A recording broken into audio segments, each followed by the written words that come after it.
I'm Kevin Miller, and this is the What Drives You podcast, where I've investigated over 270 experts in the human potential movement. I hunt for the academics, therapists, and researchers who you may never have heard of as they're busy teaching classes, counseling patients, and doing research in labs. And I bring their insights to you right here. So drive with me. We'll learn together as we realize our peak potential and fulfillment. In this episode, your nervous system is controlling you and how to master it. It seems everyone these days is anxious, on edge, and stressed. Even the seemingly chill guy is simmering under his skin with an overworked nervous system. That would be me. We medicate the symptoms and we've culturally accepted this anxious life. And I'm not okay with it for me. I want to be at peace. To me, that's power. That's wisdom. And those at peace, those are the ones that I'm attracted to, that I want to be around, not the anxious person. I don't want to numb my nervous system. I want to master it. So I have brought you two masters. Karden Rabin. He is a nervous system medicine practitioner and an expert in the fields of trauma and psychophysiological disorders. Over the last 15 years, he's combined principles of body work, brain retraining, and somatic trauma therapies and helped thousands of clients across the globe heal from chronic pain and illness. Karden is the co-founder of SOMIA, S-O-M-I-A, and a regular contributor to Bessel van der Kolk's Trauma Research Foundation. Jennifer Mann is a mind-body practitioner, yoga instructor, and functional movement therapist who's battled severe chronic fatigue.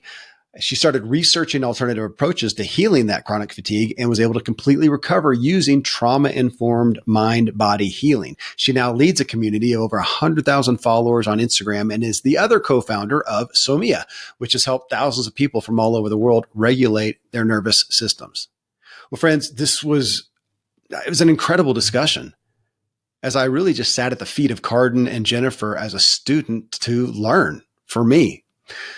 Karden actually led me through a new therapy he's using with great success called an emotional cold plunge, which is just significant, just dramatic for me. Karden and Jen, they've compiled their research into a new book. It's titled The Secret Language of the Body. Regulate your nervous system, heal your body, free your mind. It's just out now. I studied the book. I am studying it. We covered a lot in this talk. I can't believe the time went by so fast. As usual, this is not a mere interview. It's a class. It's training. And I think it's vital to your wellness and potential and mine as well. You can find Karden and Jen at somiainternational.com, SOMIA international.com. So drive with me now to learn how to master your nervous system and find the peace you deserve and can achieve. Jen and Karden, this book, when it came across my desk and the topic, I knew I was interested right away. My listeners will know this is a topic that keeps coming up, and I keep kind of probably griping at it somewhat. Like I don't understand this. And so it was a gift to get the book and to see your perspective. So I'm honored. Thanks for being here. Thanks for having us. Thank you. I do want to hit this at some high levels. This is not a clinical podcast of getting into the nitty gritty. Usually we may get there somewhat, but just from a high level, I feel, I'm going to own this for me. I feel, and I hear it from my friends. Most of my friends are, white guys my age, that we do our adventures together and whatnot.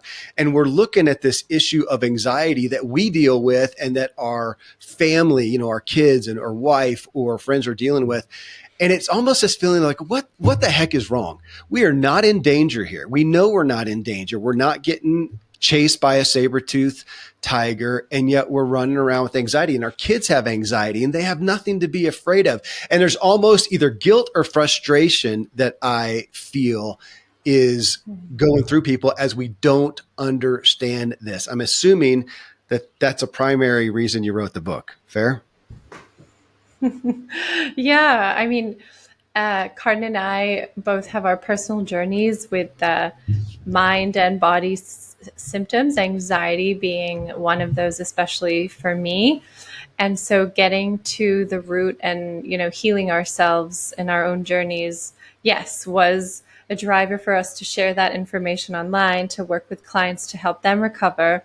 And then our book came out of that. But getting to know some of the body-based experiences of anxiety is tremendously helpful in terms of let's say transforming both your relationship to anxiety and like healing it overall.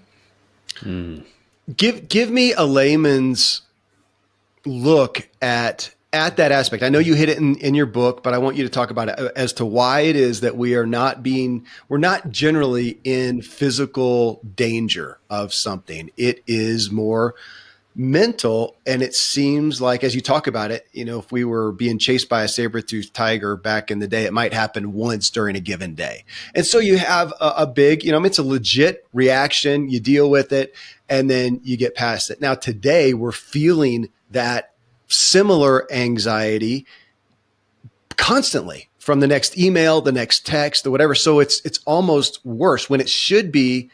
It seems like it should be better. It's almost worse. And I said, that I'm not super clinical, but I do wonder, and I think my listeners do, as to why is that? It should feel less. That email that has a threat to my identity or to my ideas shouldn't bother me as much as if I was being chased for my life. And yet we're suffering in a similar way. Yeah.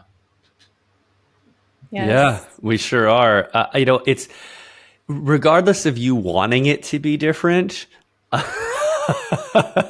your brain and nervous system, it's basically tasked with interpreting everything in the world through its Stone Age nervous system technology, right? Yeah, okay. So it doesn't have enough distinction to say saber-toothed tiger threat versus financial stress versus my boss is mad at me versus climate change, like you name it. Once it gets the label of fear or something to be concerned about, evolution has only provided us with so much hardware and software for responding to something either in the external or internal environment that says, this is bad. This is bad. It's a threat. I need to survive it, which is another way of saying, I don't feel good now that I know this, thought this, saw this, heard it, right?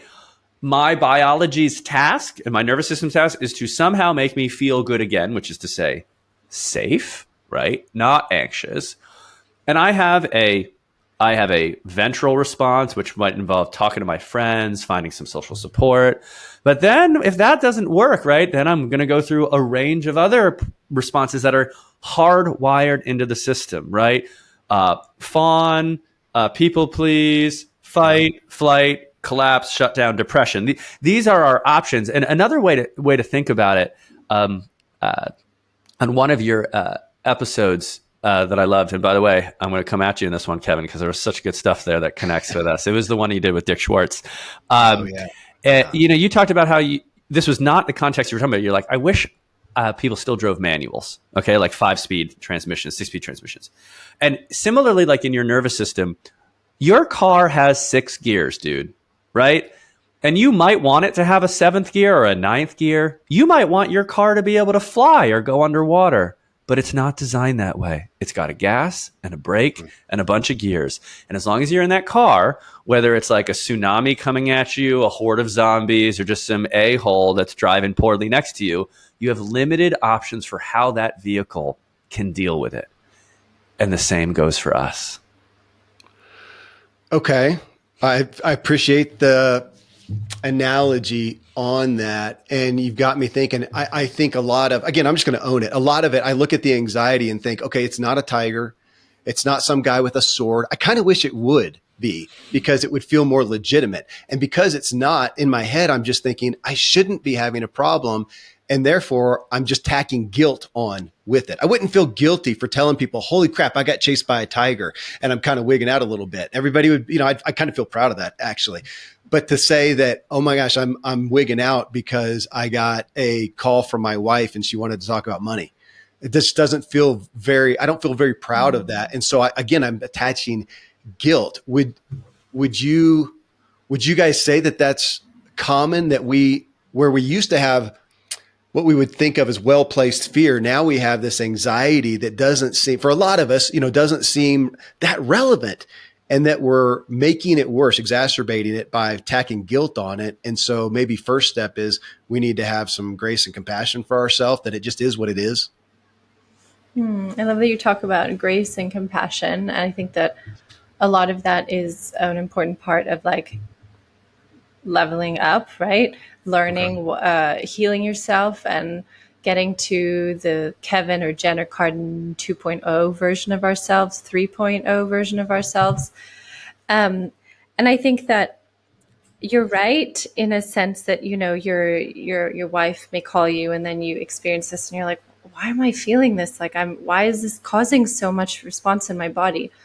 But really, as Karden was saying, in the world that we live in, where, now we also have technology, I think that that's an important part as well of like the over information and how much our brains and minds are really meant to metabolize in a day. Like, how many problems do we need to solve? How much information are we constantly downloading through our phones? Like, we're not necessarily meant to know what's happening in every corner of the earth in all subjects of everything. So our brain is just in this really very developed thinking pattern, and our mind, Kevin, is this meaning making machine. So it feels this, it gets this interoceptive, which means just a message coming from the body into the brain, of a feeling of fear. Like, there's a root behind, the financial fear, which might stem from childhood, or it might stem from something that's, legitimate in someone's life, but maybe that call is like not that bad. And your head, in your practical mind, you're like, geez, why am I reacting like this? But it's also well engineered to, I heard again, I also heard the episode with Richard because we both love him. Yeah. And, in our work, it's not just, about parts. We do so much more, but, in that moment, your nervous system has this part of you that's in that moment protecting you and keeping you safe and saying like, look, this anxiety is coming up for you. And so there's a response in your body. And what we teach is like awareness. So Kevin, if you're aware of the feeling of anxiety coming into your body, because the mind is a meaning making machine, it's going to do these backflips to try to make sense of the feeling, and then that's when the guilt and the shame and things come up. But if we just take a moment to be with the feeling in the body, so for example, a very practical exercise that anyone can do with anxiety is, if you get an email, a phone call, you hear a noise, nothing, you're in your living room and you feel this thing in your body, the default for most of us is to overthink. And in fact, mind and body are so interconnected that some thoughts have a big impact on what we're feeling, the emotions in our body. But there's also emotions in our body that are having an impact in our mind. So a very practical exercise and approach to, dipping your toes into the secret language of your body and like how your body communicates to your brain is when you feel that experience and you're aware, like Kevin, I hear you, that you're aware that in that moment there's anxiety, or like you said, you hang out with your friends and like, guys, why do we feel this anxiety sometimes? So there's an awareness, which is really important. And then in those moments, in that moment that you shared earlier, your wife calls, instead of going into the mind after the call, be like, blah, blah, blah, okay, thank you, bye, see you later at home, hang up. Take a moment for yourself to feel like, Kevin, where is your experience of anxiety in your body? Some of us have a very, strong sense of like a pang in our chest, or I get this like wrap around electricity around my rib cage, then it goes to my chest, and then it goes down my arms. So what's the feeling for you with anxiety? What comes to you? I think I right away just felt like my chest. Yeah, your even chest. even the heart Yeah. area probably. Yeah. And so a really, this really good way to sort of lean into a more body-based approach of like what the experience of anxiety is feeling that experience. So instead of tagging onto the story of, the finances of why I'm feeling this and the guilt and the shame, just be like, Kevin, stop. Just pause for a second. And then in that pause, in that space, in that moment of time, feel literally the sensation, not the emotion of fear, the sensation you were describing, the heartbeats going faster, and just allow the sensations to be, allow your body to like rest, lean back, almost as if this experience that I'm talking about is a wall.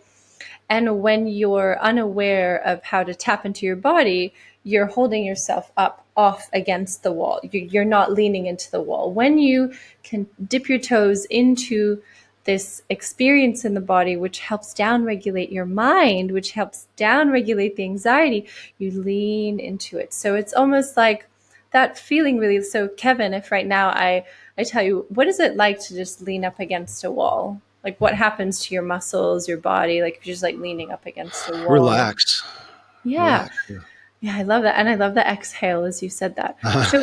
So like leaning into the body, when you feel that, just stop, pause, and then just lean back into that, that wall of the experience in your body. And what you'll find is that your muscles will begin to relax.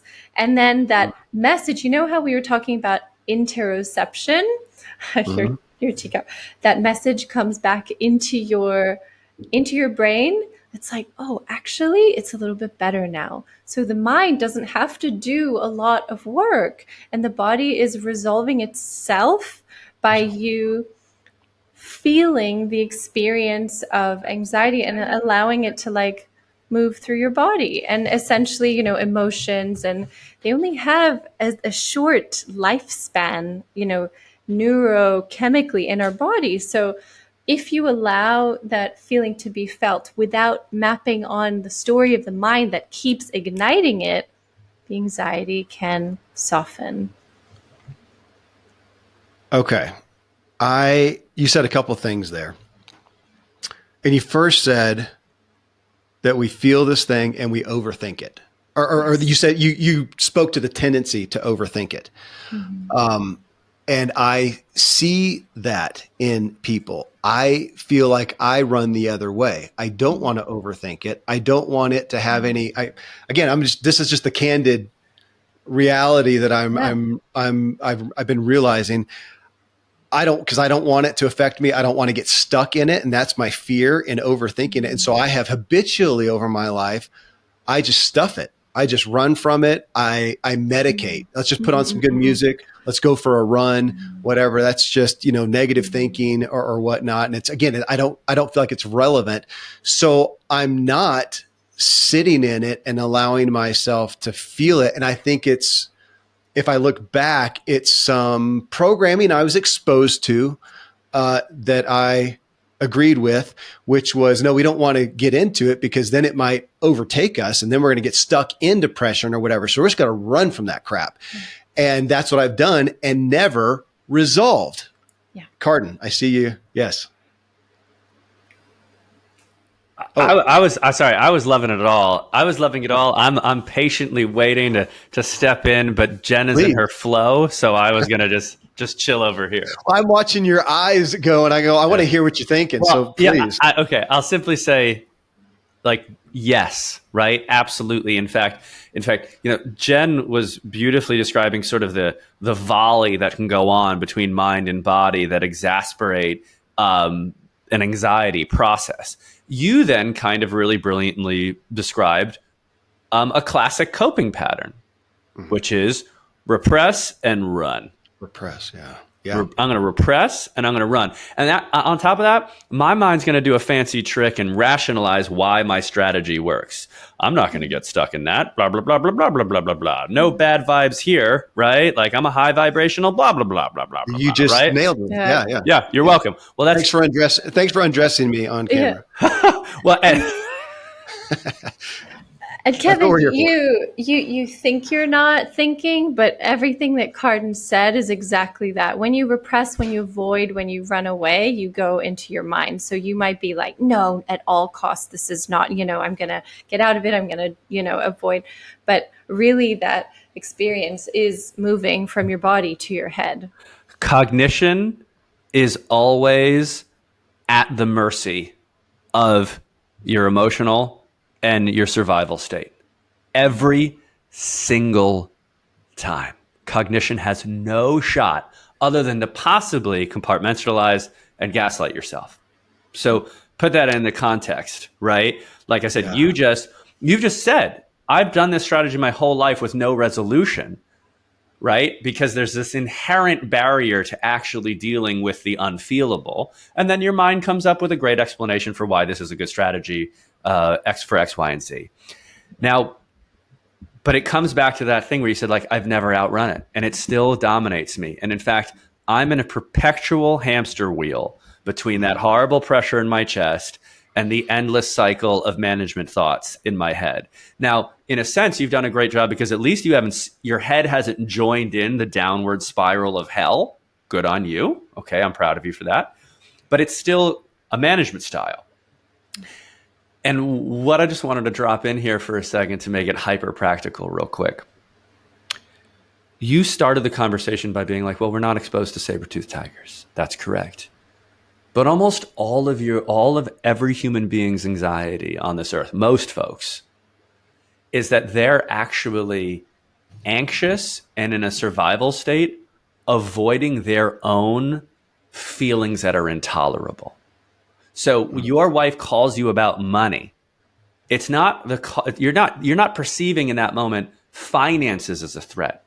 If we go back in time a little bit and we looked at your inner child, for example, there's going to be a lot of shit tied up with money, achievement, providing, never being good enough, lack of self-worth. And underneath that, I promise you, is a hellacious experience of emotion that your body does not feel safe experiencing. Well, as you're talking, yeah, you're right. Is it about finances? No, it's about my identity. Mm-hmm. It's about my identity, and makes sense when I go back to my childhood and I embraced performance. You perform to get the accolades, and your performance is who you are. And to see how much of my anxiety, but is around that. And you're right. Trying to outrun it. If I look at, I feel like we tend to polarize everything culturally. And it's either, okay, I'm going to feel this feeling's going to happen, anxiety, and I'm going to overthink it, get stuck in it, depression and all that kind of stuff, which I don't want anything to do with that. So I'm going to go run from it. And it's still there. And it just pops up later the next week or the next month or whatever. And I'm realizing, I don't know that I'm any better off than the person over here. Neither of us have resolved it. And to be candid, as part of my story, I'm saying what I historically did. I kept up a lot of good performance and achievement, and then I hit burnout, and I shut down a business that was very successful and was helping a lot of people, but I burned out. I burned out with my family and my own hero complex when the anxiety finally got to a point. I realized I am just bitter.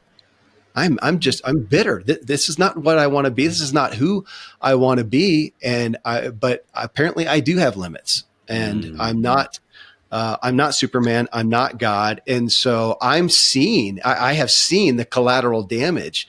It's a lot of why I do this show is to help my own self and to try to help people not endure what I did by being so blind. But so I say all that, and I feel like even in my growth, I still have not comprehended the impact of this consistent anxiety from not resolving things. And I didn't know what I didn't know. And now I look at it and go, it reminds me of the concept of, I've got a friend in Hawaii right now, and they've got hurricanes, happening, and they're out of electricity and whatnot. So it makes the news, and the earthquakes and the tornadoes and whatnot makes the news. But Tom Ziegler's the one that brought me to it. He says, yeah, but statistically termites do more damage here in America. They never get in the news. That this is a termite, that we were looking at all these big things, the big issues, the marital issue or the financial issue or the work issue or the whatever.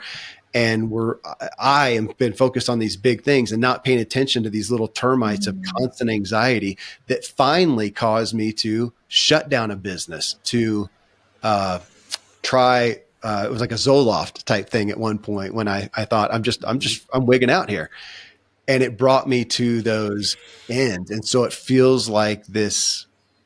Is that what you guys feel like? This is a kind of somewhat invisible thing that's taking us out, and we don't know it because it's not as tangibly blatant as a tiger. The anxiety, which is primarily the fuel for avoiding your own emotional pain, is the single biggest source of the most destructive and creative capacities of people. You created an entire life, Kevin, largely, yes, fueled in part by passion, but sustained by anxiety and those identity issues. People will move mountains or blow them up to avoid feeling those termites, to actually getting into what they're gnawing at. I know there's so many different pathologies that we're going to manifest, that if we have 10 people that are similar and they're all dealing with anxiety, one of them it's going to manifest in depression. Another one, it's going to be burnout. Another one's going to be a literal physical pathology or whatnot. Is that what you see? It manifests in different ways, but undergirding it all is this anxiety. And again, this feels kind of elementary. Is it fair? You guys have used the word resolve a couple of times, that the anxiety is not the problem. It's our body that's what I hear you in your book saying. It's your body doing what it's supposed to do. But when you don't resolve it is the issue. So we're looking at resolving it. Well, I'll ask that. Let me stop there and you guys respond to that. And then I've got a follow-up question. Yeah. So I don't know if you know about my story, but I think I'll start there. Okay. I was a professional ballet dancer, and I was like physically, mentally, verbally abused for years. And that also, I was already a perfectionist, high achiever from, my wounds with my father leaving and expectations and low self-worth and things like that. And so there's this experience of stress in my body, right? I'm always expecting myself to achieve. Otherwise, who am I? What am I? Am I worth? Like, does anyone love me? Who loves me? It's about that experience of like moving through life with this like constant stress. You call it anxiety. It's in the body physiologically. It's creating a physiology of stress. That's why it can lead to illness. That's why it can keep you stuck, because there's a lot of bad stuff happening in your body that is only meant to happen for a short period of time. Stress is good, but not for long periods of time. So, I then had a big injury. I had to pivot career, and I was already teaching people how to move better, feel better.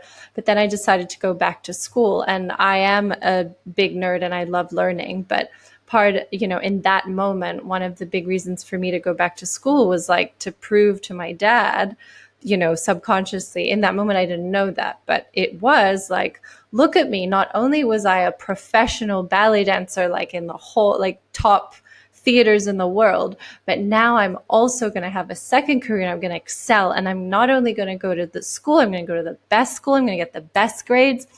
So like stress. And then I got in the best school and I got the best grades. And then like I started to hear my body do what you're asking. Like, what are the signs? Like, what happens when you're anxious for so long? And this doesn't happen to everyone, but with my particular genes, with my particular attachment styles, with my particular, which is disorganized, a little bit avoidant, a little bit anxious, depending on who I have in front and who my body needs to protect itself from. Obviously, with awareness, you can heal that and become, we'll talk about resolve further on. But when I went back to school, it was just so much for the stress, the level of stress. It was so much that I started to feel a lot of pain in my body, in my hips, in my calf muscles. And I was a ballet dancer, and I'm like, sweat is fear leaving the body, like weakness and fear leaving the body. Like blood is like what you want in your toes every day. Like if I'm not spitting blood, I'm not going to be a good dancer. I'm not kidding. Like that's the ballet culture. And so for me, I was like, a little bit of pain in my body every day, that's nothing. I can keep going. And so pain in my body, then blurry vision. I was like, wait, I think I need glasses now. So I suddenly not see properly? So I was like getting all these different glasses for like a couple of years. And then headaches, stomach aches, just pains. And then something really bizarre, which was when I was like, oh, this is weird. I was getting these fevers, and fever is a sign of inflammation, right? The body is like raising your body temperature to fight something off. But I would go to the doctor and they'd be like, there's nothing in your body. We don't know why you're getting these fevers. At first they thought it was UTIs, and then they thought it was something else. I grew up in Africa, so they were like, maybe you're having recurring malaria or some other bacteria that you may have gotten in East Africa as a child. No, it wasn't any of that. Then the fevers would go away, and I'd be like, I'm okay, I could keep going. And people would tell me, you're a superhuman. How do you do this? And you're so calm, you're so zen on the outside. Like, I don't know how you manage it all. And on the outside, people are really seeing like, yep, I literally, so many people would tell me, you're the calmest person I know. You speak so softly. And how do you do it? How are you not like anxious? And I was so anxious, Kevin. I was like, I had a therapist. I would cold, loud noises, too much sun would trigger like shivering in my body from the anxiety. And so anyway, piling up, there was, a last straw to break the camel's back. But ultimately, from one day to the next, one day managing all of these symptoms, but still functional, also kind of ignoring them and being like, I have to keep going. I couldn't get out of bed. So from one day to the next, I became bedbound. I couldn't lift my arm off the bed. I couldn't stand. I couldn't even speak for a few months. I was diagnosed with chronic fatigue syndrome, with POTS, which is this symptom presentation where your heart is doing things that it wouldn't normally do. So you stand up, and it's so, the body, the cardiovascular system, my nervous system through my muscles shaking and contracting, my immune system with the fevers and other things. I mean, I had skin stuff. It was wild for a year and a half. My body was like shutting down, Gabor Mate, like when the body says no, like my body was screaming, like, stop, slow down, address the stress, address the emotions. And again, like one might think also in burnout, oh, it's because you're working too much, you're doing too much. No, but what's driving that? It's like the emotion of the fear is what comes on top of, but what if I am not enough? Like, what if my dad doesn't actually love me? What if I'm really my biggest fear ever, like low, like I'm not worthy. And so then the anxiety on top of that, anxiety is not the emotion, it's the experience, like Karden said, covering up, protecting the inner child that's like, experiencing all these things.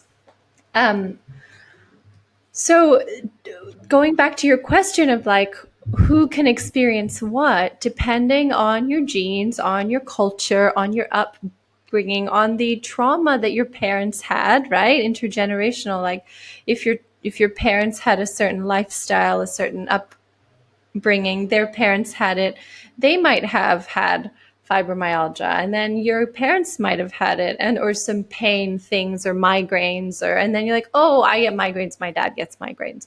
But it's not because just of the physiology, it's because of the whole situation. So yeah, it can really go anywhere. But in short, with me, and I'm curious, Kevin, how you moved out of the burnout. But for me, doctors were sort of telling me, like, you have an incurable illness. Like, we're not sure. You're really severe. I was bedbound for over a year, and my husband became my carer. And I was like, I had to quit school. I had to quit everything. I was in bed, all day. And for me, my high achiever, my perfectionist was actually amazing in those moments, because she was the one that was not giving up. And she was like, I will not let this be our story. Like, this is not your truth. This is not that. No way. Who do you think you are to tell me that I can't recover from this? Yeah. Knowing that nothing's actually wrong in my body. I can do this. So then I found a way out, and it was through the nervous system, through my body, through like the root cause of what was causing me stress day in and day out. We can make it so complicated, and we can add all the layers and the dynamics, and at work it's so hard, and I chose a partner that I don't love, or my commute is so stressful, and I and I don't like where I live, or whatever. But it really boils down to, what are the emotions that you feel or that you're avoiding day in and day out causing you stress? And those are what are driving your choices, your behavior, your lifestyle, what you eat, how you rest, whether you're able to even slow down, and so on and so forth. It reminds me of that. It's a vicious cycle. You get into that, and then, you're making poor decisions based on this pathology that you're feeling. Jen, thank you for sharing the story. I did know some of that, and I have some relevance. My wife was, I don't think to your level, but was a professional ballet dancer. She was at Ballet Austin in that company, and then took that into professional singing, acting, and dancing, and performing on stage and whatnot. And I feel like it's like an anxiety sport. The whole thing is based on it. I mean, it's just to be on stage like that. I mean, not that it's for everybody, but that's what I saw amongst it. It bred anxiety to such a great degree. But, with you talking about going on and going on, one of my best friend is a functional medicine doctor, and he'll often, kind of sarcastically refer to people, going, I've been smoking for 20 years. I haven't got cancer yet. It must be okay. But it's building. It's like you said, it's stacking, and then it's going to manifest. And I almost wish I had some more physical pathologies manifest. It would have woken me up sooner. But I didn't. And I'm, trying to do everything right. You're eating right, you're sleeping, you're exercising, you're doing that, whatever. And then it ultimately came to almost like a mental breakdown. Again, burnout for me. It never manifested quite there, but I felt like I was on the verge of like a panic attack for the first time, an elevated heart rate, and going, this is, like you said, this is not me. And so for me, it took a bigger manifestation to some degree. I wish I had some things that made me come to grips. And so, when we look at resolving, which, you mentioned it a minute ago, and you guys have a structure for this, awareness, interruption, redesign, that I want to get into. Before that, nobody listening here is not aware of anxiety being an issue. We hear that all the time. We're a more anxious culture right now, so they've heard that. Where are the places that we tend to go to that are not getting at the root issue? You talked about that. And from a functional medicine standpoint, we're looking at the root issue. And I'm I feel like I've gone after symptoms. Okay. Yeah. I'm kind of wigging out. So, I mean, yeah, you called me out a minute ago. I breathe deep. For me, it's my shoulders are always up here. So, okay, get down, do that, and maybe go for a run or do breath work. That's the big thing now, breath work, and which I'm a fan of. I'm not going to minimize it, but sometimes I'm thinking, or you guys are helping me think, it's still kind of symptomatic. I'm trying to deal with the issues that my body is manifesting, and my mental, my psychology and physiology is manifesting. And so I'm going to do these things. I'm going to breathe. I'm going to do some meditation. I'm going to do yoga. I'm going to do, whatever, have some calming tea, whatever the thing is.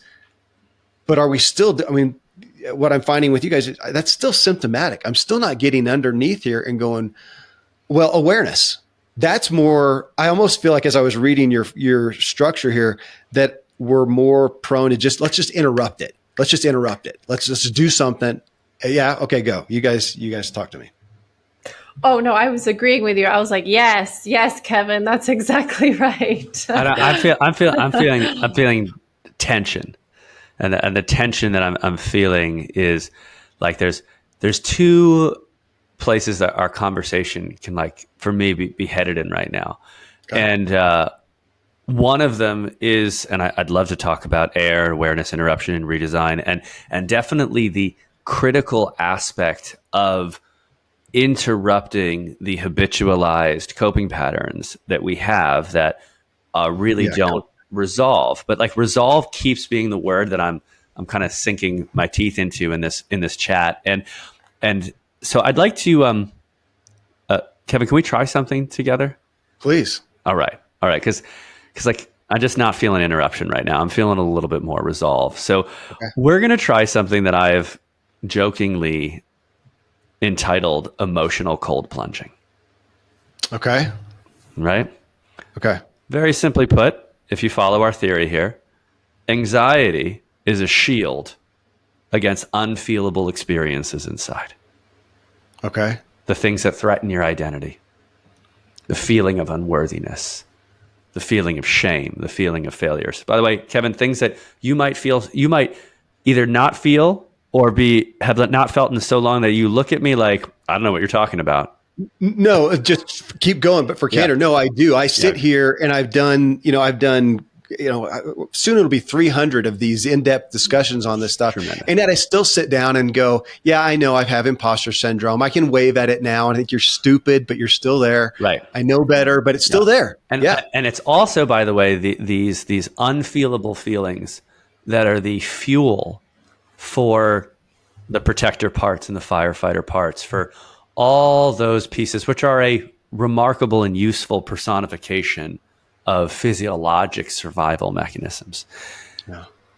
Yet, if we can try a practice that we're going to do, the emotional cold plunging, and we're going to see if through awareness and through embodiment, we can get to the thing that the anxiety is trying to shield in such a way that feels safe and okay, we're just going to see what happens on the other side of that process. Again, and the reason why we call it emotional cold plunging is, just play along with me here, Kevin. The very first time anyone decides to go immerse their body in freezing ass cold water, what is their physiology's instinctual response? What's your mind's instinctual response at the same time?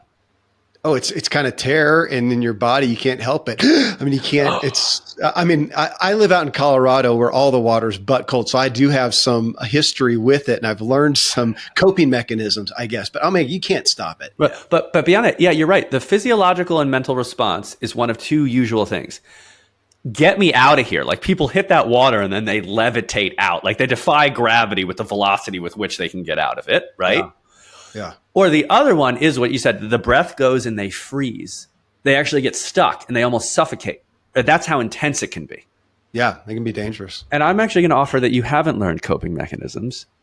Okay. Through safe, incremental, and positive experiences with something that's implicitly unpleasant, i.e. cold water, your nervous system has learned that it's an okay thing to happen. And it doesn't have to panic, it doesn't have to freeze, and it doesn't have to escape that instinctually horrible experience. That's true. I've gotten a comfort level now because Right. I've got history with it. Exactly. So it's not coping. You've actually learned that, to use a technical term, this is safe. Yeah. And if it's safe, Yeah. and if it's okay enough, I don't have to escape from it. I don't have to cope with it. I don't have to fight it. I don't have to repress it. I don't have to rationalize it. I don't have to blame it. So now let's map on the uncomfortable experience of a cold plunge. I'm speaking to the emotions that all the other patterns, anxiety, performance, perfectionism, people pleasing, burnout, these are all still built on what we're about to dip into together. Okay. Okay. All right. So, Bia, you're a wonderful sport. Kevin, can you close your eyes for a moment? Yeah. All right. Remember, the dude abides. The dude abides. Hell yeah. Okay. Yes. Everybody, go watch us on YouTube, guys. You're going to have to see this one. All right. Eyes closed. Eyes closed. And we're going to focus on the body and not the mind. And I want you to notice your body. And we are going to go back to that, what you mentioned earlier, the wife's phone call about money. Now, first, we're just going to notice what happens in the body. And there's this moment, Kevin, like it was a couple words in to the conversation. It was a tone. There was an instant where this like arrow hit you. And what did your body do once it kind of was triggered? Can you tell me where it's happening in the body? Yeah. It feels like it's like a fluttering in the chest. Yeah. So just stay there. Be really curious about it.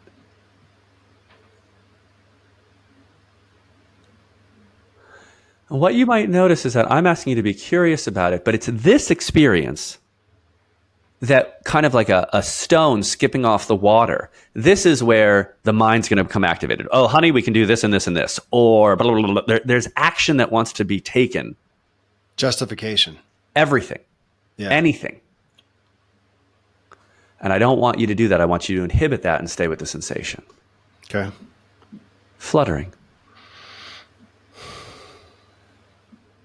In the body, is there a mood, an attitude, an emotion that coincides with the sensation? I mean, you mentioned it. I think Jen did earlier, flight, fight, freeze. You guys put fawn and another one, but it's flight usually. I just want to get out of it. Awesome. So stay there. Away. That's brilliant. And I want to reflect. I asked you for an emotion and you responded with an action. Right? That's how performative you are. And I love this, right? Like I'm going to either think my way out of it or I'm going to act my way out of it. And when I asked you to feel, you didn't give me a feeling answer. You gave me an action answer. So now let's slow it down again. We got the heart fluttering. Great information. My body instinctually wants to take a flight response. I'm smart enough and I've done enough of these podcasts and read enough of these books to know that flight is based in what? What's the emotion of flight? Yeah. In this one, historically, my thought is, my first thought was insecurity, but then thanks to Brene Brown's Atlas of the Heart, I resonated for the first time, never would have come to mind, humiliation. Amen. Stay there. Sorry. And here's the invitation. Can you invite this amazing athlete's body, this amazing father's body, this amazing learner's body, this amazingly curious body? Can you invite it to feel, if it would be okay to feel, more humiliation? Yeah, I'd rather not. Okay. But my invitation, this is the cold plunge. yeah. Also, while you're doing it, gently give yourself a bit more of an upright posture. Right? We are going into the humiliation, but you also have this wonderful, capable body. Okay.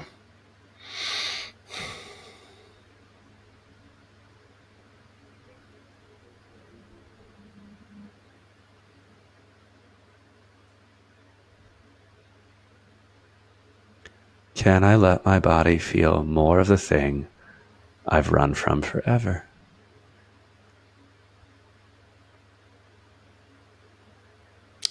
Never considered it.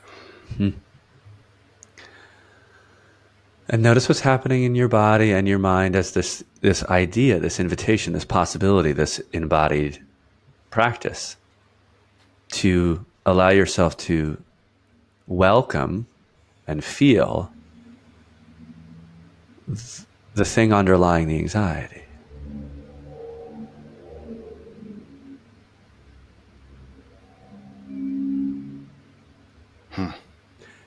Yeah, good, Kevin. It's not a saber-toothed tiger, but as far as your body's concerned, it's worse. Well, and you guys just mentioned Dick Schwartz, and I'm thinking no bad parts. So why am I looking? Is that where you're getting to look at it and go, that's not bad. To feel humiliated is not I'm actually bad, or yeah. So just to be honest here, we're preceding part here, and we're not putting it in good or bad. I'm simply saying that your physiology and your nervous system has a felt experience that it has regarded as so terrifying and dangerous. Forget good or bad. I'm talking about stark fear. I'm talking about awful. This feels so bad. I have designed a mind, a life, coping patterns, personalities, all of these things to not feel this internal experience of threat from the humiliation. Now, we're not saying who gave it to you or why it's there. We can do all that work. I'm simplifying that simply if there's an emotional experience that one cannot embody safely, no matter how unpleasant it is, they will never escape their anxiety. Karden, I mean, I'm sitting here. It rings true. I mean, again, the humiliation thing, that was probably whenever Brené's book came out, Atlas of the Heart, with her 87 emotions, and me, I was prescribed to get the book by a therapist because of my lack of emotional intelligence and vernacular around what I feel and understanding. And so it was very beneficial. And I came upon that word. I mean, there were others too, like disgust and things that I just didn't even think about that I related to. And holy smokes. But the humiliation one, and that one, I immediately thought back and thought, I've always been fighting that ever since a kid as the high performing, high achiever, whatever. And I've been fighting that. And it didn't even make sense because it didn't seem to relate to my parents. I didn't see my parents berating me or not loving me because of that. It just seems like something I embraced because I wanted the payoff. I wanted the applause. I wanted the ego, the identity, whatever it was. But that I was running from that. This concept that you're talking about, I've never considered. Because like a coal plant, like going into the water, which again, I'm very used to doing out here in Colorado, and I've gotten used to it. And now there's actually some thrill with it. It's still uncomfortable. Oh my gosh, it's cold. Your body reacts, but I can jump in and now find joy in that, and to know that it is not going to kill me. So is it? But I do have a Kevin, you will never have no thrill you've ever experienced from winning a race will match the thrill when you can be inside your humiliation and be comfortable.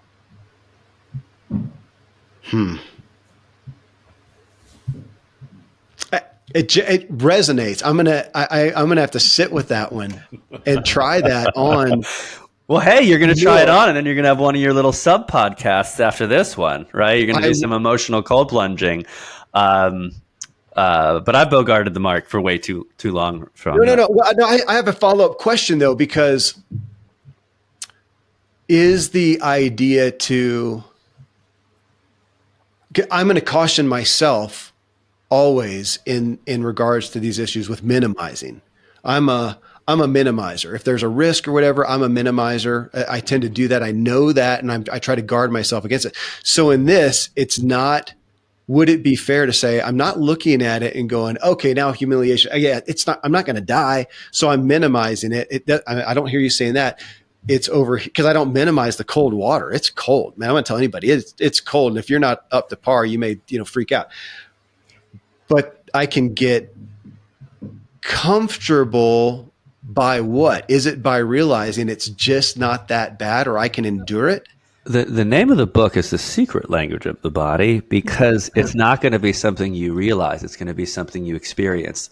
It's Okay. literally going to be like, whoa, I've been in that emotion. I'm now in that emotion. It's awful.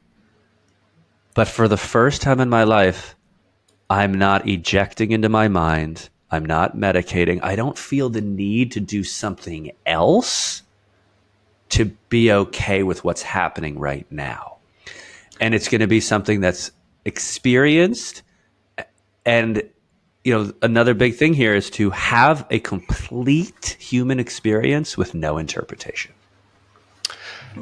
Okay, that is, I just wrote down, you said you're not going to realize it, but experience it. And my gut reaction is to realize it. I want to realize it. I want to define it and understand it. And if you say to just go with it and not interpret it, I can hear that. That is definitely not my nature. I want to interpret everything.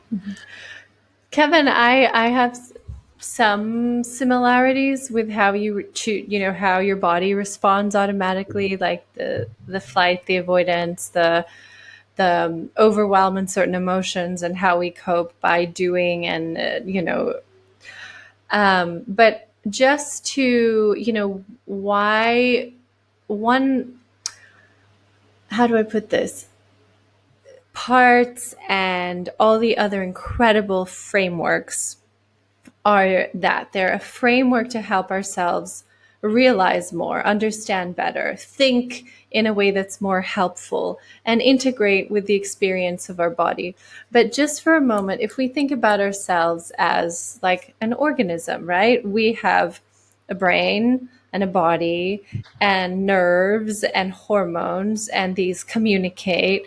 And so what Karden moved you through is, and that maybe hopefully you'll practice and see how this works, is more of like just an organism that's becoming more familiar with a certain neural pathway. And when you repeat the neural pathway, it becomes more and more familiar. And so what happens when an action, a feeling, an emotion, a thought, a decision becomes more familiar, you're less afraid of it, and your physiology, going back to like the science, the organism, just like what happens in the body, your physiology responds differently. So you don't need to sort of realize for it to hit home, although that's the desire, and that's usually mine too. I like to go deep. I'm also super curious. But the feedback that you're going to get back into your brain and your mind is going to be a different feedback than what you normally get when you practice this new, it's a new neural pathway, right? Like all the thinkings and the feelings that we automatically do in our day, we actually do when we know how. We have a choice over these. And so with Karden's practice and other practices that in our book, when you choose to repeat these new pathways, you are over time resolving some of the literal physiological presentations like anxiety. Like we can go super fancy and psychoanalytical, and I mean, all these frameworks, I love them and they're so helpful, and they give you aha moments and they're like, whoa, penny drop. I can't believe that's what I was feeling. My whole life now makes so much sense. But then it keeps coming back, right? Like you're like, oh, I feel it. Oh, here it is again. Oh, here it is again. Oh, here.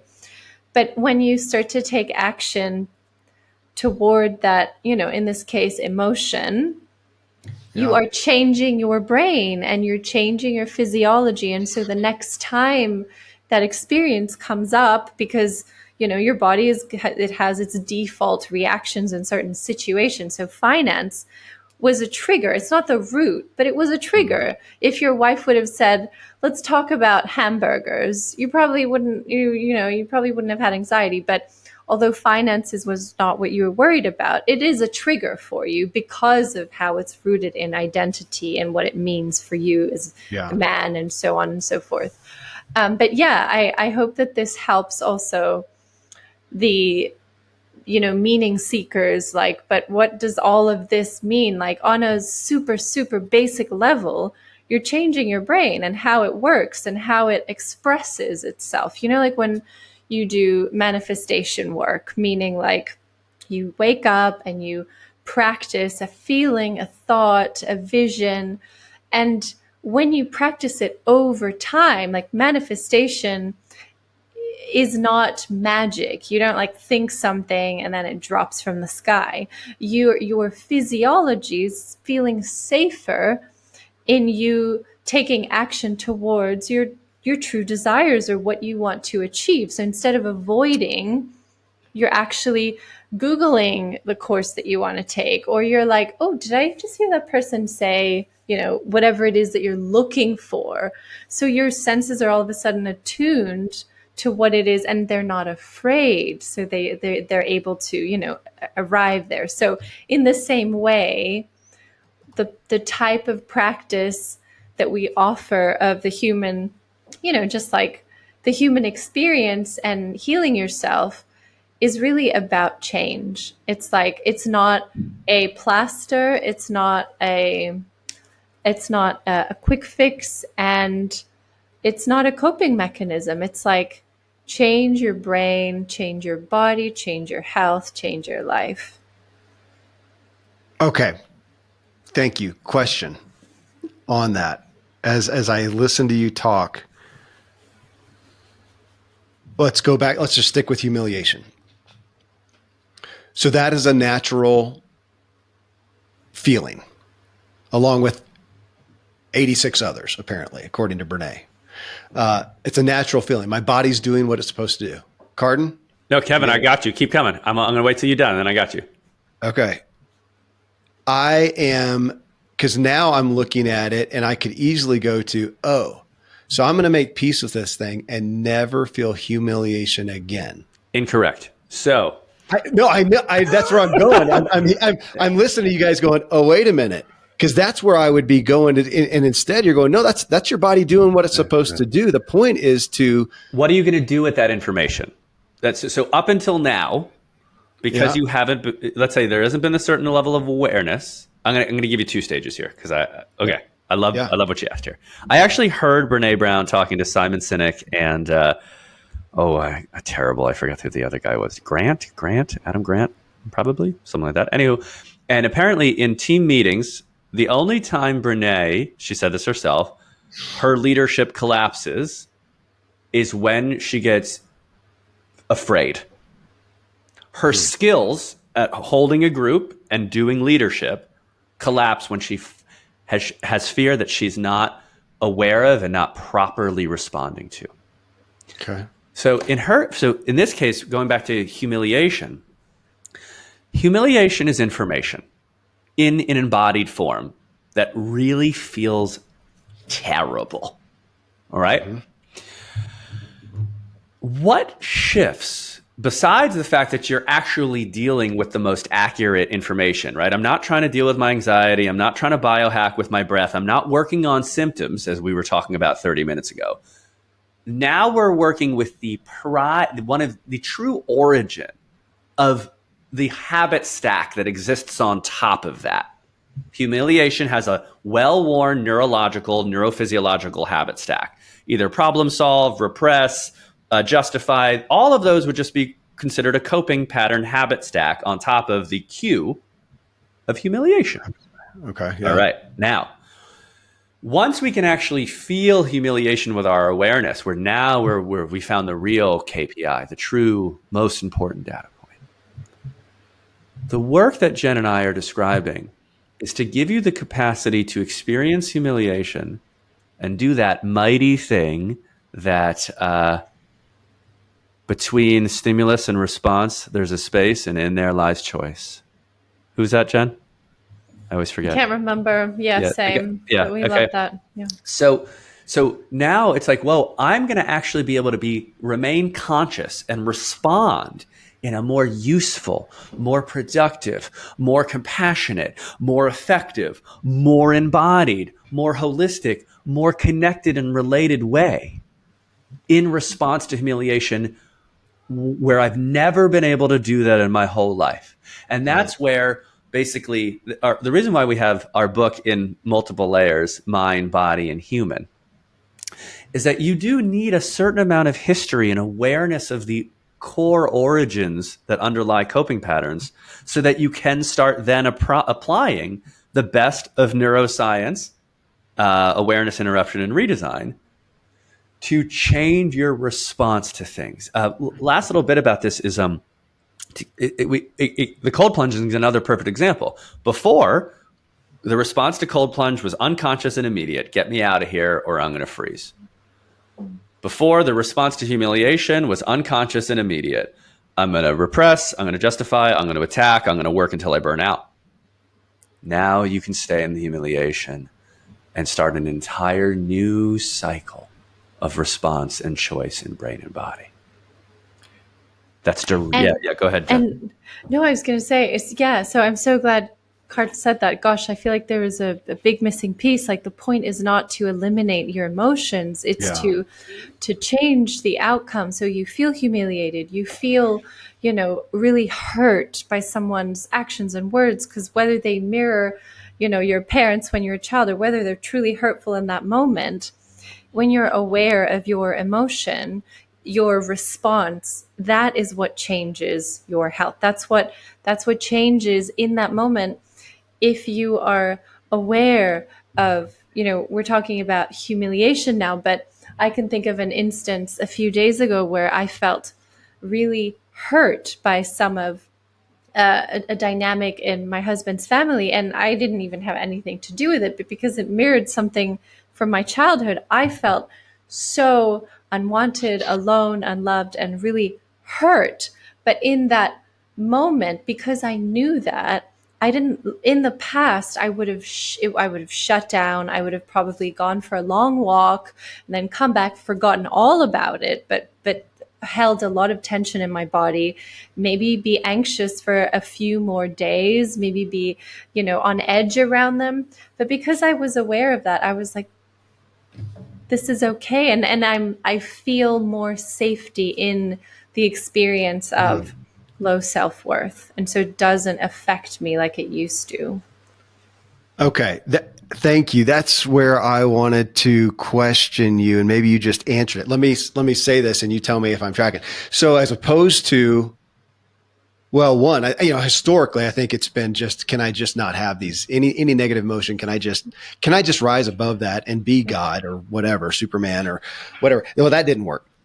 So I still have them because I still am, felt unfortunately human. My wife used to say, "You are mortal, dude," and I didn't listen. So I'm mortal.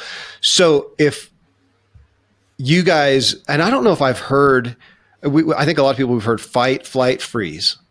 And then you guys, I did hear fawn once a long time ago, but you put that there, and appease. That was a different one for me. So you have these 5 things. So that's what I'm doing. So now, instead of doing any of those, which mine is primarily just flight, get the hell out of here. Mm-hmm.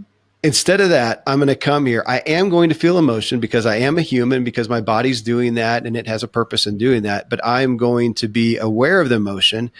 You said that, Jen, and then I wrote next to it, aware and accepting and not afraid and safe. Is that, how am I tracking?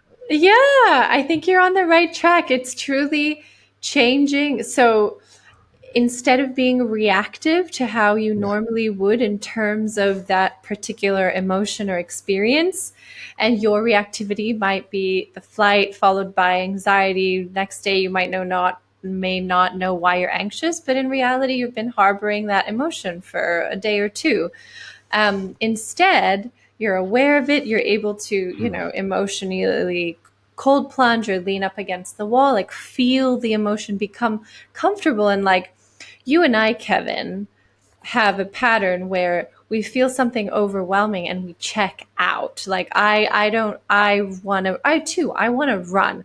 I'm a flight and then I shut down. So like that's my pattern. Everyone has a different. But when you are aware of that and you can feel it coming, when you do practice that familiarity with that scary, overwhelming emotion, you don't run away and you're not this not feeling person. you are just as feeling your emotions as all of us. It's just that you've learned the instant that they're there to like avoid and to protect yourself from the overwhelm that comes with the difficulty of that experience. So this is a practice of becoming more comfortable with feeling the range of emotions that make us human, and not getting sick, not getting stuck in anxiety or depression or, addiction and so on and so forth. And these like, how we were saying earlier, like the root is not so complex. It's usually like an emotion that you're just repeating in ways where you're either coping or running it. You have all these coping mechanisms around it that's causing stress. When you can unveil the coping mechanism and just be comfortable with what is, the stress is like, it's kind of not there as much anymore. Like you can work more and not burn out. I can think of some emotional highs in the last year that Karden and I have had, where I could have been not working at all and I would have been burnt out in bed. It wasn't about the work. It was about the emotions that I was not addressing. Karden, I see you thinking. I'm sorry. I loved everything you guys are talking about, and I get these little downloads, and I just wrote down here because I'm also really thinking about you, Kevin, and I was thinking about that example you gave on Dick's podcast about trying to just be at ease with your friends out in the wilderness, and I wrote down overthinking is cognitive fidgeting. And so, in this essence, when you're in anxiety, right, when you're unable to be comfortable with the emotions that Jen is kind of describing and modeling. That flight response, that checkout response is not just the discomfort in the body, it's all that mental activity. And I was thinking when I was listening to that podcast, Kevin, like I want you, and you want it. I heard you say it. I want to be able to sit with my friends around the fire in the wilderness and be at ease and peace. Yeah. You use that word. Yeah. And what everything's pointing to for all of us, but you happen to be the specimen today, Kevin, is that humiliation is probably just it's probably a super important, only one part of the Venn diagram. But there's this handful of emotions, this handful of primary inexperienceable feelings that your body fidgets and your mind fidgets around to escape at all costs, like trying to get out of the cold water. And the beautiful thing on the other side of this work is not just not burnout, right? Not just not anxiety, but when you can actually be comfortable in the walls of your own skin in your body, you can sit around that fire with your friends in nature with a mind that isn't fidgeting, with a body that isn't fidgeting, with almost a state that might seem indescribable, but it all happens once your nervous system realizes it doesn't have to avoid, cope, flight, shut down, or avoid. All of these things are manifestations of trying to get away from that primary place. And so, yeah, I just got excited about what you guys were talking about, and I love this. Essentially being comfortable with your emotions, Kevin. Like that's what we've been talking about for the last hour. How to become comfortable feeling. That's it. But it's still I almost feel, kind of elementary and childlike of going, that has not been the goal.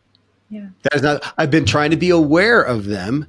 But ultimately, I would say that the authentic me or the authentic feeling down here is but I don't want to have them. So can I figure out, so now I'm aware of humiliation. Can I figure out how to not have that ever again? Kind of like saying to not ever go into the cold water, as opposed to becoming comfortable with them. Because I do want to reference, you guys have brought up the term coping. And I realize that I'm 53 years old, and I've done more than I wish that I had in my 53 years. I bit off more than I would like to have said I chewed. Maybe I didn't chew. I've choked on a lot of it, and I'm tired of coping.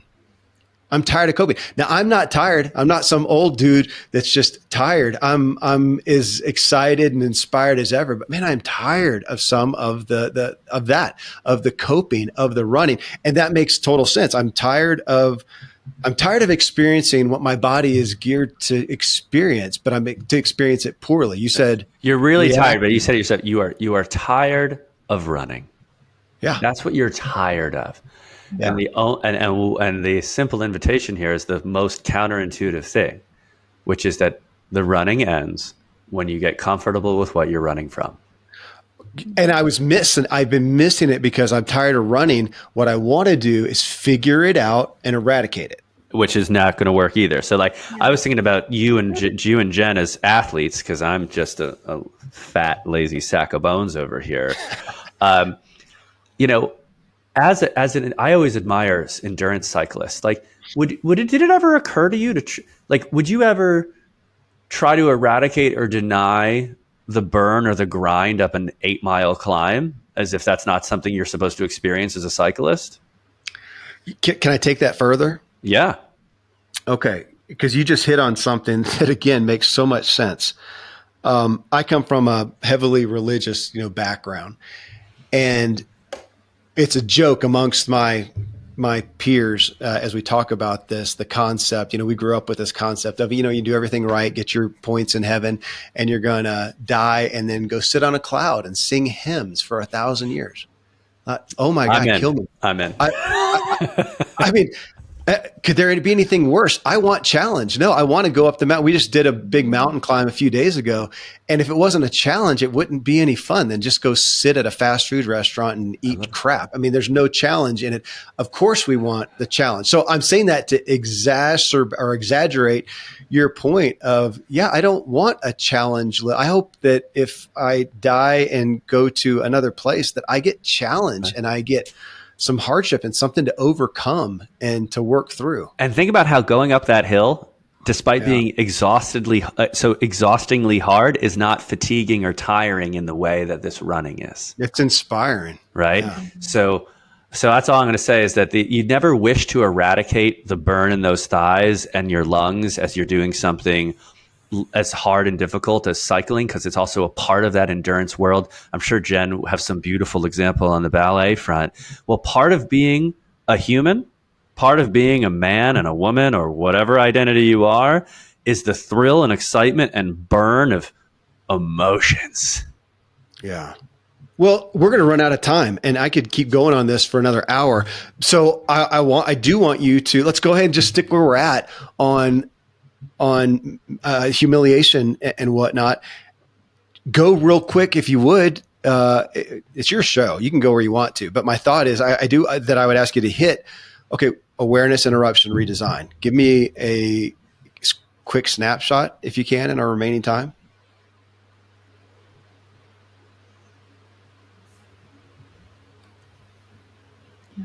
Jen, you putting it together, or are you standing by?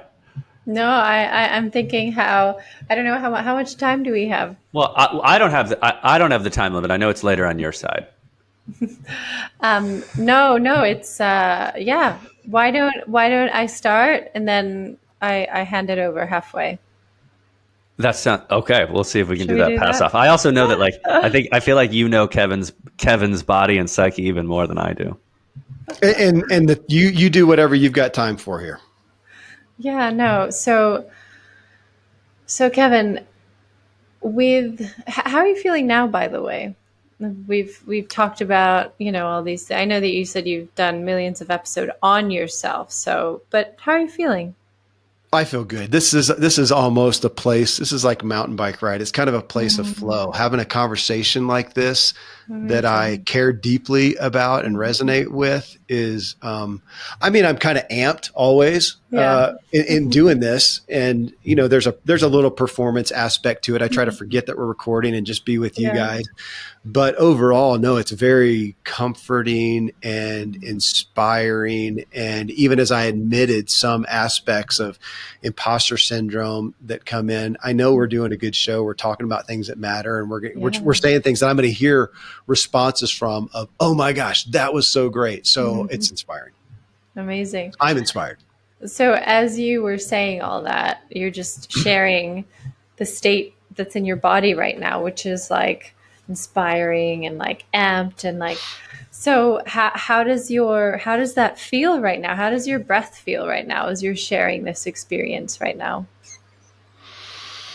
I'm kind of aware of it. Maybe it's just because of you guys and watching and watching Carden close his eyes every once in a while and kind of I'm thinking he's centered. So I'm aware of my shoulders down, of my breath. So I'm probably a little more aware than normal and so feel pretty good. You feel good. And how about your body, the actions that your body wants to take right now? You know, you're here with us. Is it relaxed? Is it kind of this like, you know, when you fixed your posture, you went upwards a little bit. How does your posture feel right now in your Pretty body? good. Pretty Yeah. good.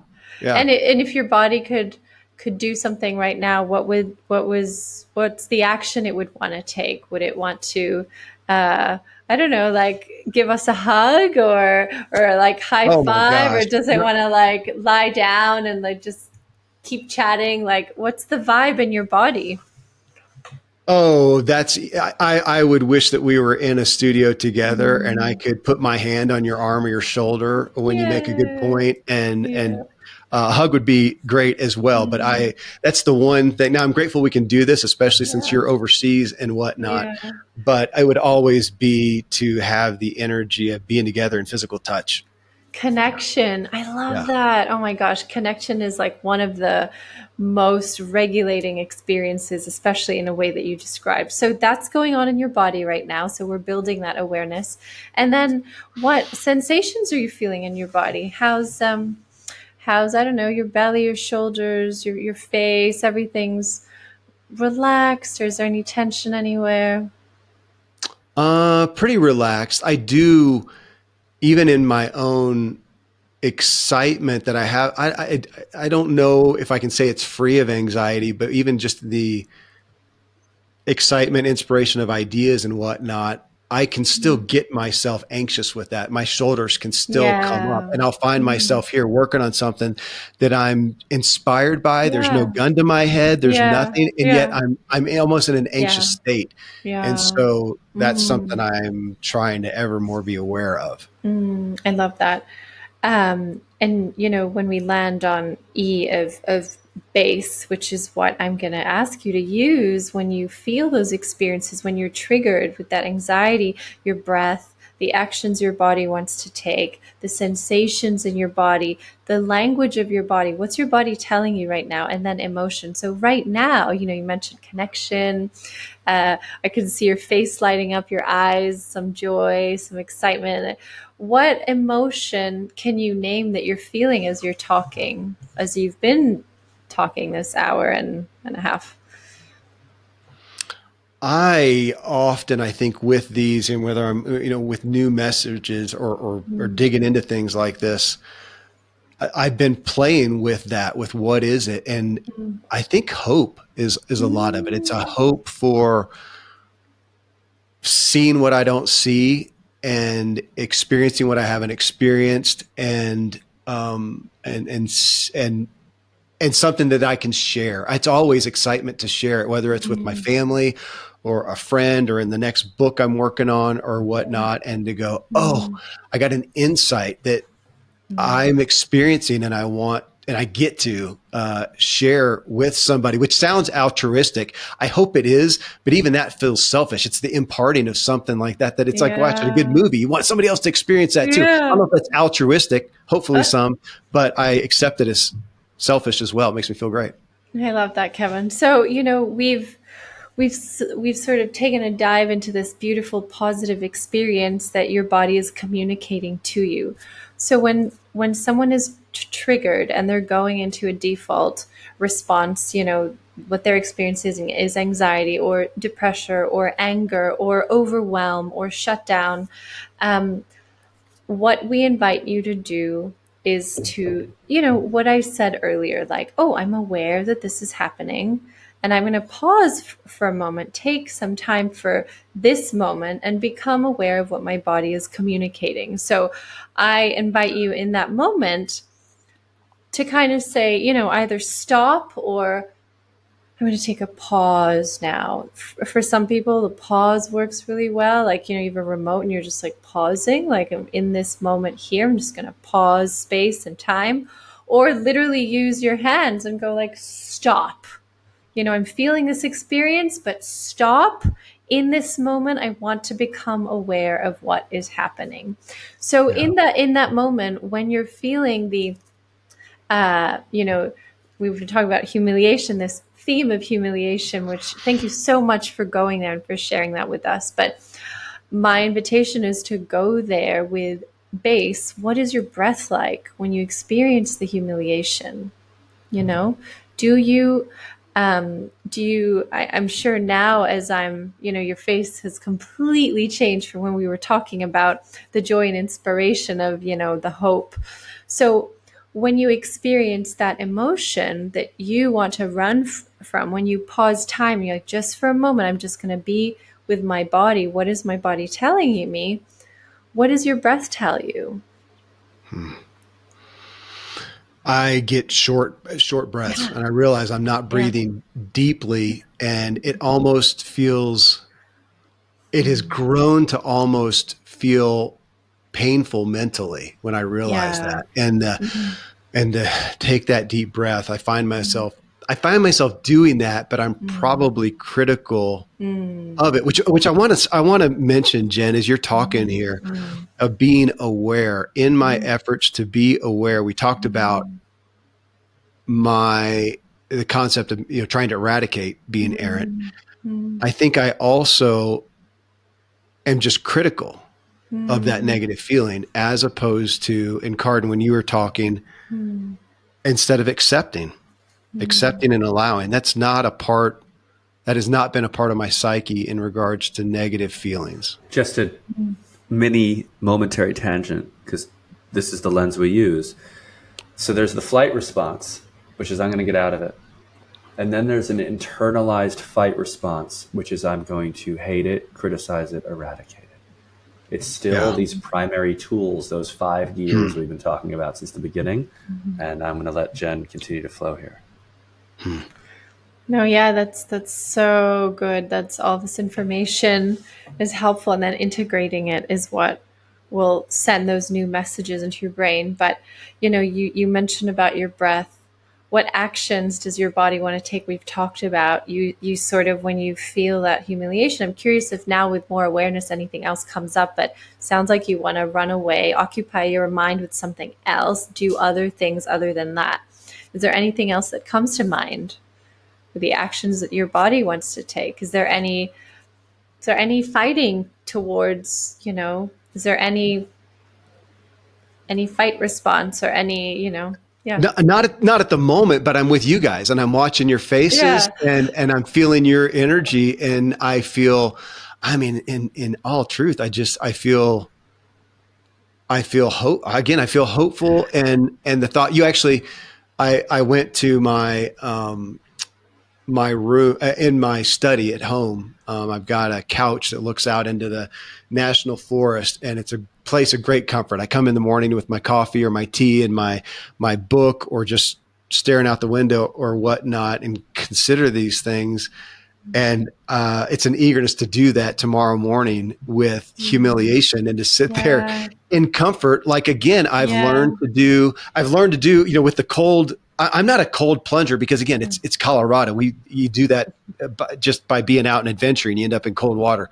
And to relax into it, that's what I do. That's what I do, which I thought I was thinking of as a coping thing until what you said, Karden, that no, I've just become comfortable. You're right. I've learned to relax into it instead of ball up and tight and fight it. I just relax and accept it. So to do that with humiliation is completely new, and it will revolutionize. It's a little mind blowing, actually, because I'm still going to have to be, not have to, but I'm going to I want to safeguard against, there's still going to be that feeling of eradication that's not going to go away immediately, even with the awareness. So No, absolutely. So once you have that awareness of your breath, the actions your body wants to take, the sensations, emotions, information, really helpful. What you're doing there is you're already beginning to redesign the response to humiliation, right?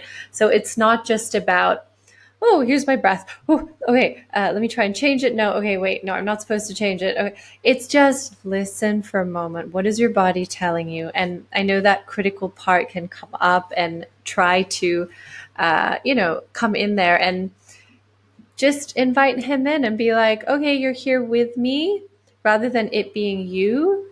See it as, a part of you, or an aspect, a part of you that's like, why don't you join and watch the show? I'm here. I'm doing this practice, and I know that you really want to intervene, but why don't you come in and just watch me do what I'm doing? So just a part of you to, invite him in, because he doesn't want to be rejected. He's like your most loyal. He's like, he wants to be there. And so helping him see that in a different way will be helpful. And then you have this awareness, you're already redesigning. And then, Karden, I'm going to pass it off to you for the interruption part, and then how the redesign kind of makes a full circle. Yeah. Okay. Yeah, let's keep going. So interruption has a couple components, but the main purpose, I'd say it's two main purposes. One is to stop, to interrupt, to inhibit the reactive, habitualized coping patterns, period, right? We have the neural pathways, habits, they have such momentum, right? And we've all been there where we've, in our mind, been like, no, I don't want to do this, but the momentum gets you. And so interruption techniques do two things. One, they stop the momentum, and they take all different forms. But Jen actually even mentioned one that's very classic. Phil Parker of the lighting process. He has a powerful one, which is simply yelling, "Stop!" Like loud. Like you say it almost as if you wanted everyone in the restaurant to like stop what they're doing and look at you awkwardly, right? Just a stop can be a powerful interruption. But then we have ones that come out of your somatosensory system, out of polyvagal theory, where you can stomp your feet, you can hug yourself, you can press up against a wall, you can shake. Any basically interruptive and useful action that stops the coping pattern. That's the first part. But the second part that all of our interruption techniques have to them is that they have nervous system regulatory effects. So when you do, for example, one's called a vu-ah-e, which is a sound and a breath aspect and a vibrational technique that stimulates your vagus nerve. It not only interrupts the momentum, but remember, you kind of go into a version of a fight and flight response and respond to a trigger, humiliation or whatever. We've got to get you regulated enough so that you can then make a choice to do something different. When you're in survival mode, when your prefrontal cortex is going offline and your limbic system and your amygdala is taking over, you can't really make useful, proactive new choices in that state. So if you were on that call with your wife, she brings up money, you start to get triggered, right? You're starting to get aware. Oh, my breath's just constricted. My heart's beating faster. I feel myself wanting to either get angry or get away from it. So you just did awareness step. You just ran through base real quick. Then you go, oh wait, I need to interrupt this. And all you have to remember, interruption is like, smashing the glass, right? I'm going to do vu-ah-e. I'm going to do one of the techniques, and I'm going to do them maybe for 1 to 5 minutes, long enough to interrupt the cascade. Yeah. And not only that, now I'm going to feel a bit better. I'm going to feel a bit more at ease in my body. My mind, instead of being at 300 miles per hour, is now more like at 100. That's the interruption step. Before we jump ahead, Jen, any kind of frosting or icing that you want to put on top of that? I think that's all brilliant. And my favorite thing to say about these types of exercises is that your brain that's focused on the intensity of the experience, of the emotion, of the stress, the anxiety goes, oh, what's that shiny object over there? So there's a literal interruption in the brain circuit and a reorganization of what's coming up into your brain. So instead of you focusing unconsciously on that response or like avoidance coping pattern, you're still in this moment and your brain is processing information coming from your body that's new and different and sensory and motor, and it's brilliant. Like, it's so good. We really want you to try, Kevin, and let us know. The interruption steps are just so powerful. And Kevin, there's, you know how you use the term "I medicate," right? I'm going to go for that run. I'm going to have a glass of wine. In a way, the NSMs, the nervous system modifiers that we teach in the interruption step, the real definition of medicine is that which heals. That's what medicine is today. Because of the military pharmaceutical complex, we have a very bad connotation of medicine. Yeah. But imagine having an array of techniques which are designed to truly be medicine, to inhibit the old response, expand your window of tolerance, so that then, oh my God, we're going back to Brene Brown. We're going to lean in. Yeah. We're going to now lean in more to ourselves, more to our embodied experience, more to what our body is roaring at us for in that moment, instead of running away. Yeah. And let's just do one. We all need it. We're all going to do a vu-a-e real quick. We're all going to do it. So this is very simple, folks. In a moment, we're going to take an inhale. We're not going to do it quite yet. We're going to take an inhale, and it's going to be in 3 parts. Vu-a-e. And at the end of it, we're just going to notice how we feel. So inhale.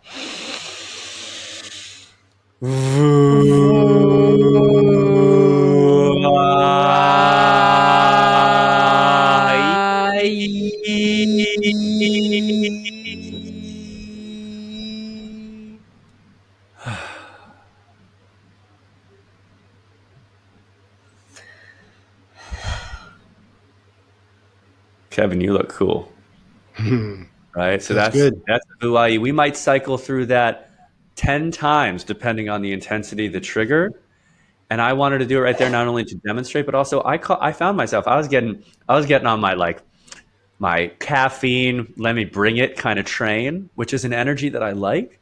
But if it leaves the station too much, I might lose my connection with my body. I might lose my connection with you guys. So that vu-a-e just helped me come back. Yeah. And now we get to go to redesign. As Jen mentioned, we've been redesigning since the moment you chose to think, to become aware and feel and lean in. That's already a massive difference to every other coping mechanism you've ever done. We're already retraining the brain and the body. Now, in the case of this redesign moment in relation to humiliation, the first and further element is this commitment. Oh, I'm going to immerse myself safely and consciously into this emotion to train and remind my mind and my body, my heart, that although this is deeply uncomfortable, it is not going to annihilate me. It's not going to kill me. And I don't have to run from it anymore. That's a huge component of the redesign. But what you'd learn in our book through elements of the inner child work that we guide you through elements of some of Dick's parts work concepts that we'll get in there, there's a reparenting aspect. There's a helping parts of you reframe that Kevin's worth is not situation or achievement dependent. You're going to start very, very primordially rewiring your nervous system, but re-educating aspects of your identity. And it's going to work this time, Kevin, because you're allowing yourself to feel the misery of the experience. When you just try doing reframing and rewiring cognitively without teaching the body to be comfortable in the cold plunge, it will not work, because the body says, F you and your reframe here, bro. This is horrible. Yeah, and the emotion wants in. So it's going to keep knocking on all your doors, Kevin, until you open one. So this is really a way to let it in and stay and feel safe, and for you to change those reactions and responses over time so they work for you and your life and your health. That's really right. And then we get to choose, well, what actions are available to me? What thoughts are available to me now that I find a place where I'm literally at ease and peace in what used to be this inferno of anxiety based on avoiding humiliation.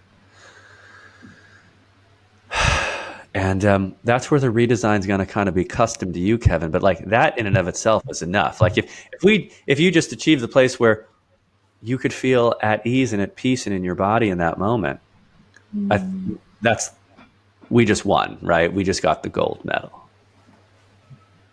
That's And your my thought is there's why not? There's no reason not to. It's not going to kill me, just like much less so than the cold water that might harm someone, but it's, I can be at ease in it. Again, acceptance is a big word out of this talk with you guys, of accepting, Welcoming, embracing. Like what I'm trying to give you in particular, Kevin, is Okay.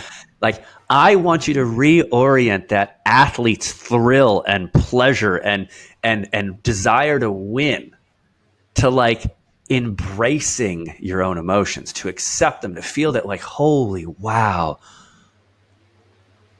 these are mine and they're okay. And that's like you just won the greatest wrestling match of your whole life.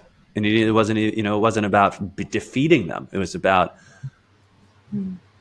befriending them. befriending them. It really is. Yeah, I just haven't conceived of it. Well, I just haven't conceived of it. I'm glad we're on the show. I am too. That's why, like I talked about at the beginning, I can't believe I get paid to do this, and this is worth big payment. It is. It's significant because to be aware of them and understand them is one thing, but to think of embracing them instead of still being critical. I've still had a critical mindset towards them. And you mentioned, Jen, reparenting, and along with this, I mean, earlier we used the word interpretation in a reference of not trying to interpret it at, the feeling in the moment. But overall, to look at this, I am excited. I excite myself with the idea of helping me reinterpret how I have viewed, humiliation or any negative emotion, really. Yeah. To reinterpret it is incredibly hopeful. Yeah, I love that. That's amazing.